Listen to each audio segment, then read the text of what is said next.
Teško je opisati taj osjećaj. Jednostavno misli odbrutaju od svih ostalih stvari. Kad si na sceni ne razmišljaš ni o čemu drugom, samo o tome.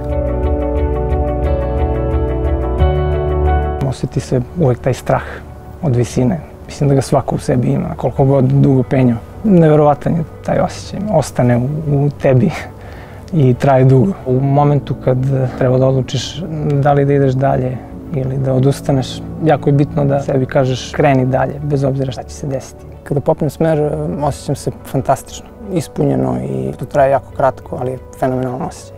Obožavam prirodu, da. To je možda čak i bio jedan od razloga zašto sam počeo da se bavim i penjanjem. Priroda se poštuje tako što ono što ponesemo sa sobom ne smemo da ostavimo u prirodi i ono što nađemo u prirodi treba da ostavimo tamo, gde mu je i mesto. To je možda i najbolji način poštovanja prirode.